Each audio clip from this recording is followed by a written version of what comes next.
How to keep your New Year's resolution for 2026 coming up right after this.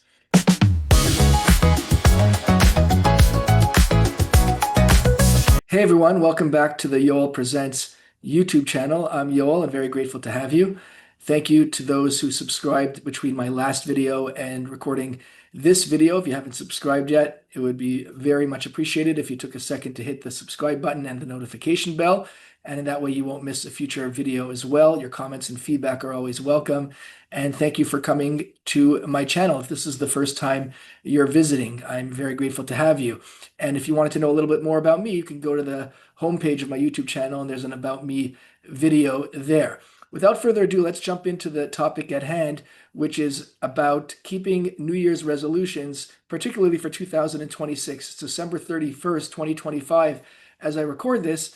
And at this time of the year, people tend to make resolutions, New Year's resolutions for the new year, which comes from a very good and sincere place, right? We all want to grow, we all want to change, we all want to improve on habits that we know we can do better on.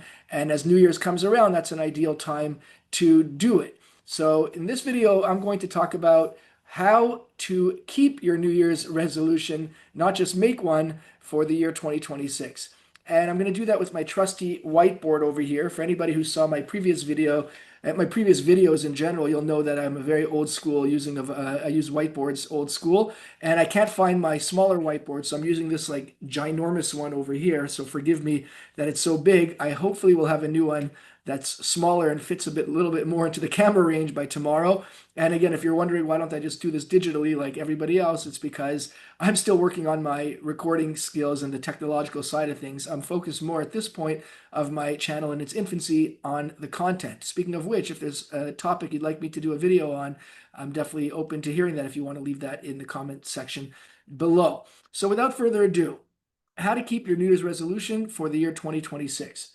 Number one that I have written down over here, by the way, some of these may sound obvious, but sometimes it's worth hearing the obvious, and if it's presented in a certain way in which you didn't think about it, even if it's obvious to you at the outset, maybe I'll say something in my video that may resonate with you and strike a chord. Okay, so don't just dismiss things out of hand if something sounds obvious to you or something sounds like it's far-fetched.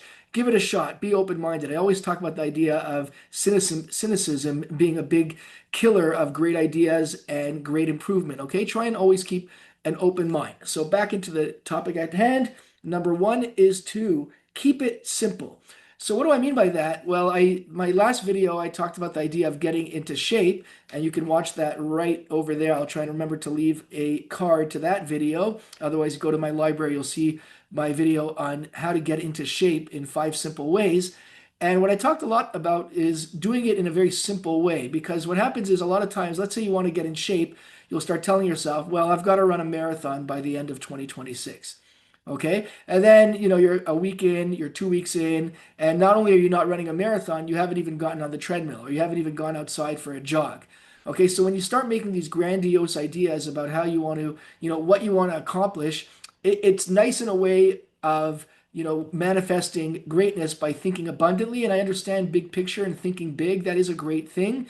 But with respect to a New Year's resolution, particularly where you have not had any success in the past, my recommendation and what's worked for me is to keep it simple, is to start smaller. Okay, you can eventually expand to that. So in the last video, and I'm repeating it here, maybe you saw the last video, so forgive me that I'm repeating it, but maybe you haven't.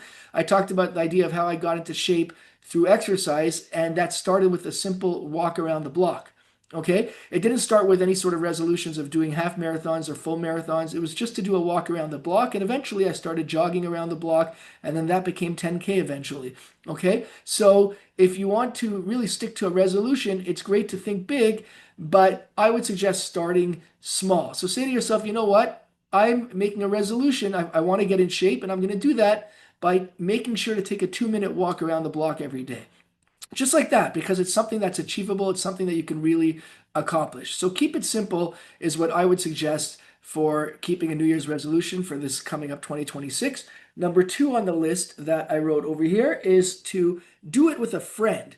Now, that doesn't mean that your friend has to have the same resolution as you, but It's often commonly known as an accountability partner. I just don't like to phrase it that way, accountability, because it tends to sort of make it sound very ominous, like accountability, you're responsible. And I want to keep this light. We're talking about New Year's resolutions that you really want to adapt to your life. And if I say accountability, I think that's a bit too heavy sounded. Really what I'm talking about is just sharing with a friend, what your New Year's resolution is, and that way you can check back with your friend can check back with you to see how things are going.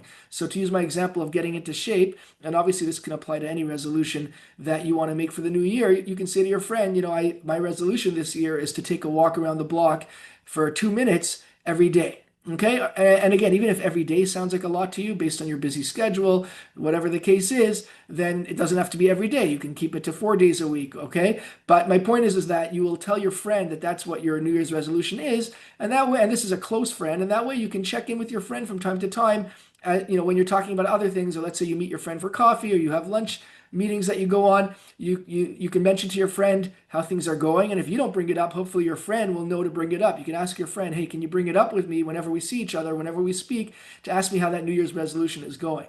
I actually find WhatsApp, for those who have it, to be a very powerful tool because it allows you to sort of share that with your friend. You can do a voice note and just, if you're in touch with your friend that way, or text message, just making sure that your friend knows that you're doing this resolution and that you would like that person to check in with you once in a while can be a very powerful way of accomplishing the New Year's resolution. Okay. And again, I don't like to use the word accountability. It is kind of an accountability, if you will, but it's more about just keeping your friends in the loop so that your friends can help you to accomplish that resolution. Number 3 on the list that I wrote down over here, ironically, I wrote it down, is write it down.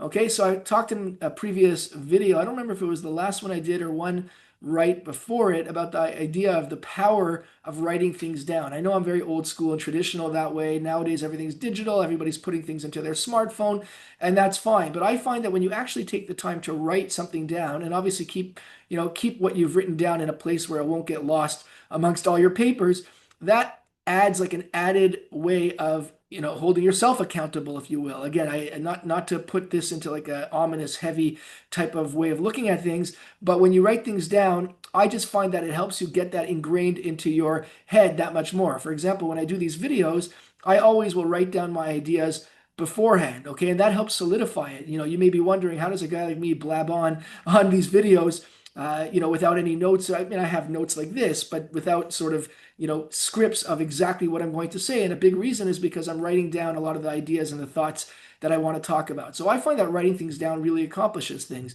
So again, to use our example of getting into shape, you can write down, I intend on doing a walk around the block however many times a week. Okay, and once you do that, it's put into paper, and from putting pen to paper, you've put that into your brain and into your mind to solidify it that much more, and will give you that much more of a chance that you'll do it. By the way, you can also add digital devices like putting it into your smartphone, having a calendar reminder, and things of that nature, which I talked about in the previous video that I did. But the point is that I find that if you kind of record it and you have it written down somewhere, that way you know that it's something that's real. It's not just intangible, like floating around in the air, like I would like to get to this and it's in my head. Never rely on something in my head, because we have all sorts of responsibilities and obligations, and we can't just rely on things being in our head, so to speak. You want to write it down and have that goal, have that resolution right in front of you, and hopefully it's in a place where you see it. Before you go to bed, for example, you could keep it by your night table. If you're reading a book, you can keep it as a bookmark, okay, but have it written down. Number 4 on the list here that I've written down, speaking of writing down again, is limit the amount. And when I say limit the amount, I mean limit the amount of resolutions that you make. Because again, similarly to what I said in the first step, which is keeping it simple, if you write down or you have too many New Year's resolutions, the reality is you're unlikely to get to any of them. Okay, I know there's the train of thought that says, well, if you have 10 and you get to 4, then that's wonderful. But in my experience, anyways, I find that if you have too many, you're less likely to get to any of them. There was a great book that was written many years ago. I think it was called The Paradox of Choice. And he talks about the idea of when you have too much to choose from, it often hinders your ability to make a good choice for yourself as opposed to improving it. And I feel it's the same thing for New Year's resolutions. If you've got too many resolutions, then it's just going to be too difficult. And I'll tell you, when I was doing a little bit of research. I mean, it's maybe research is a strong word, but I was kind of considering this idea for this video. I went online just to get a sense of the types of resolutions that people make. And a lot of these websites had like 150 New Year's resolutions that people make. And I was thinking like, oh my goodness, like why can't you just give me like five? Like what do I need 150? Okay. And the same way, if you're going to make tons of resolutions, and let's say you wrote all them down, the chances of you actually getting to them are much slimmer. So keep it simple. And one of the ways of keeping it simple is to limit the amount of the resolutions that you make. Okay. By the way, you'll find that when you improve on habits and personal development, more good things will happen as a result of that. And there's a good chance that as you're doing these things, you'll add more to your list. Okay, so once you get the ball rolling and things are going well and you're improving on, you're acting on these New Year's resolutions that you've made, then there's a good chance that you'll be able to add to the list as time goes on. But if you do it from the start, before you've even done anything, you're much less likely to accomplish anything. So therefore, I suggest limiting the amount of New Year's resolutions that you make. And finally, on the list over here, and this is more on the emotional side of things, those of you who are familiar with my videos, you'll see that I tend to kind of blend the, fundamental, action items with also the emotional component, because a big part of what we do is the emotional side. That's a lot of what drives us. Okay, so when I say emotional, what I mean is don't beat yourself up. Okay, there's a tendency among, I would say all of us, but I don't want to generalize that much. But let's just say many of us, we'll keep it, a little bit less generalizing. There's a tendency among many of us to beat ourselves up when we don't do something that we want to do. Like, oh, what's the matter with me? I make this resolution every year and I never stick to it. And it's very tempting to do that. The mind tempts us into beating ourselves up, right? Because if we beat ourselves up, nobody else is going to do it for us. But the reality is when you do that, you end up kind of propagating that idea. So the more you tell yourself that I never stick to my resolutions, well, then you're going to manifest that as well. Versus, let's say you have a slip up, you can tell yourself, okay, I slipped up. I didn't go for a walk around the block today, or I haven't started yet on that resolution, but I will. I'm going to speak to my friend. I'm going to tell my friend that I haven't started that walk around the block for this week, that, things are busy. I could forgive myself, but I'm going to get to it. Okay, you see the difference there? When you put it on in a sort of positive light and you forgive yourself and you let go of that, desire to judge yourself, you're much more likely to actually get to doing the resolution, as opposed to putting yourself in a negative light and judging yourself and being self-deprecating. It's going to end up just kind of repeating itself and manifesting in that negativity. Okay, so very important to stay positive on your resolutions, not to judge yourself.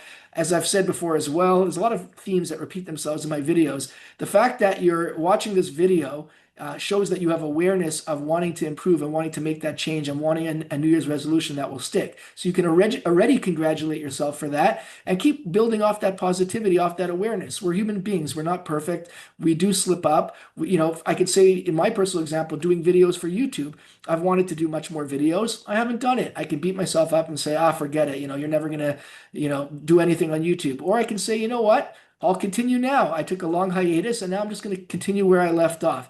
Okay. And since then, I've done a lot more videos, by the way. So the more you kind of are forgiving of yourself and let go of that desire or, that inclination to judge yourself, the better off you're going to be and the more likely that you're going to stick to that New Year's resolution for 2026. So just to do a brief summary of the list that I have for keeping your New Year's resolution 2026, I've got number 1, keep it simple. Okay, don't say I'm going to run a marathon by the end of the year. Say I'm going to walk around the block every day and then see what happens with that. Keep it simple. Number 2, do it with a friend. Okay, I would not refer to it as an accountability partner, but somebody who knows what your resolution is. And therefore, when you're speaking to your friend, you can check in with each other from time to time to see how that's going. Number 3 is to write it down. Okay, that way it takes it from just kind of floating around as an idea in your head to being something tangible. It's on paper, and ideally to keep that paper in a place where you'll be able to see it from day to day. Number 4 is to limit the amount, so kind of similar to keeping it simple. Don't undertake too many New Year's resolutions. Keep it simple. Do 1 or 2. And once you're doing 1 or 2 and successful in that, you'll be amazed that you may be adding more as the year goes on. There's no law that says you have to do every New Year's resolution at New Year's, okay? You can do a New Year's resolution any time of the year, as far as I'm concerned. Reminds me of a funny Curb Your Enthusiasm where Larry David says there's like a limit on when you could say Happy New Year to somebody. There's a cutoff for those Curb Your Enthusiasm fans out there. You'll know what I'm talking about. And finally, number five is don't beat yourself up. Be nice to yourself. Forgive yourself. We're human beings. We do slip up. We're not perfect, especially when it comes to undertaking a new habit and a resolution. So be easy on yourself, and you'll see you'll have better results that way as opposed to beating yourself up. So I hope you found that video helpful for making that New Year's resolution for 2026 that will stick. If you have any suggestions and or feedback on this video, I'm always very grateful to read that. So you can leave that in the comment section below. Once again, if there's a video that you'd like me to do based on a topic that's been a burning issue for you or something that you'd like to see me do a video on, you can also leave that in the comment section below. If you have subscribed, thank you once again. If you haven't, again, I'd be very appreciative if you took a second to subscribe and hit the notification bell. It definitely helps encourage me to continue producing videos just like this one, as well as to like the video and share it with anybody who you think can benefit from this. As always, I appreciate you, wishing you a happy new year for 2026. And until next time, I look forward to seeing you at the next video. Hey, thanks for watching. I know your time is valuable, and that's one of the many reasons I'm grateful that you watched my video. Check out the next video in this series or in my library. Don't forget to hit that like button, subscribe, and the notification bell so that you don't miss a future video. And it will also help me to continue producing videos just like this one. I appreciate it.